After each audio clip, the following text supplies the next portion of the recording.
Assalamualaikum warahmatullahi wabarakatuh. Waalaikumsalam warahmatullahi. Semoga Ustaz sehat dan dilindungi oleh Allah. Amin. Saat Ana mau tanya, bolehkah orang tua memaksa anak gadisnya untuk menikah dengan pilihan orang tua yang tidak dicintai oleh anaknya? Masya Allah. Bukan karena agama melainkan hartanya, karena ini angannya hidup tidak susah. Syukur Ustaz. Wassalamualaikum warahmatullahi wabarakatuh. Ini kayaknya curhat ini kayaknya. Ini bukan. Baik teman sekalian, Masya Allah saya tadi masih terngiang-ngiang tadi adik kita tadi Agus tadi ya. Dia baru pacaran 6 bulan aja pengakuannya sampai nangis-nangis ya, Masya Allah. Padahal ibu-ibu kan sudah tahu ya bahwa cinta itu ada 3 yang paling besar ya. Satu, cinta seorang bunda pada anaknya. Yang kedua, cinta Allah pada hambanya. Yang ketiga, cinta fitri ya. Ini ada di sini. Dia 6 bulan aja dia sampai nangis-nangis. Kalau Mas Wisnu kita suruh ngomong di sini entah apa yang terjadi gitu ya, Masya Allah. Enggak, sorry.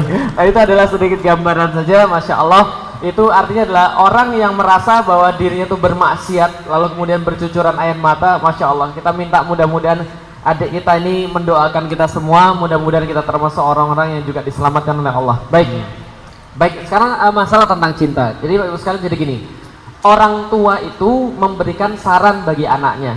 Yang menjalani pernikahan itu adalah anaknya.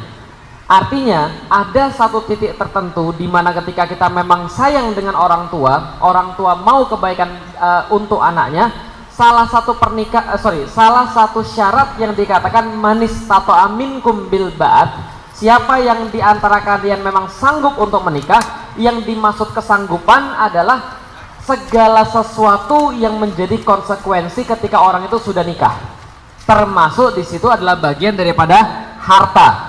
Makanya ada 4 hal yang dipertimbangkan dalam pernikahan. Yang pertama adalah agama, yang kedua adalah nasab, yang ketiga adalah harta, yang keempat adalah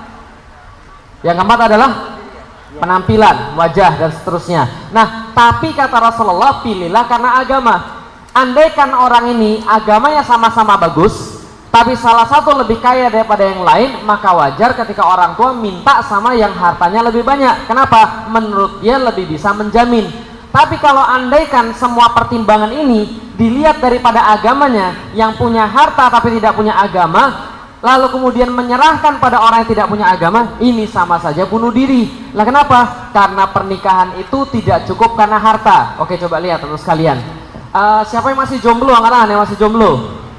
Yang masih jomblo angkat tangan.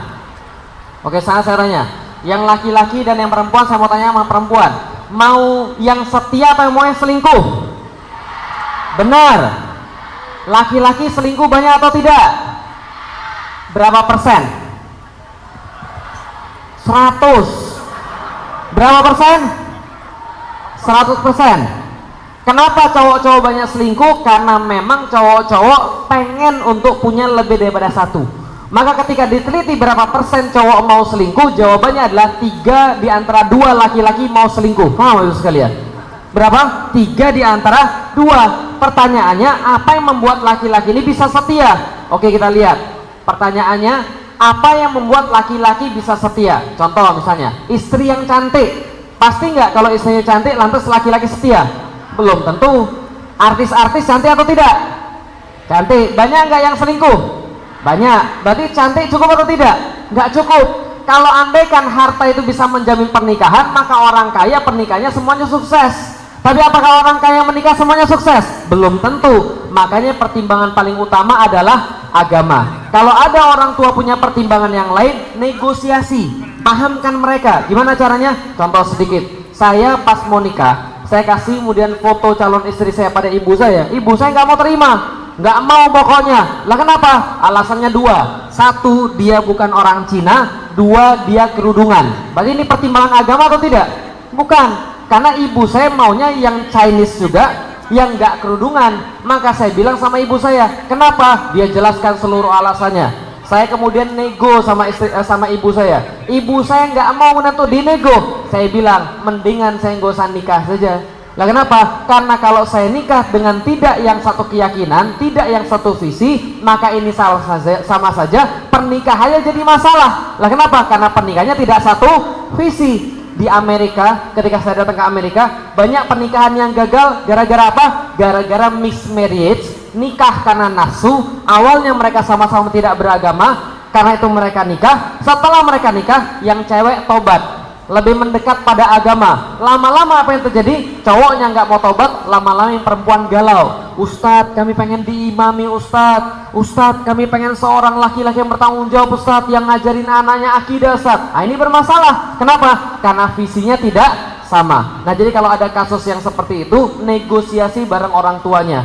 Dan jangan dengan cara yang kasar. Kebanyakan kita dengan cara yang kasar, datang pada orang tua. Ibu tahu tidak, yang benar itu adalah berdasarkan agama, bukan berdasarkan harta. Ibu matre ya, kalau matre masuk neraka, lah matilah kita.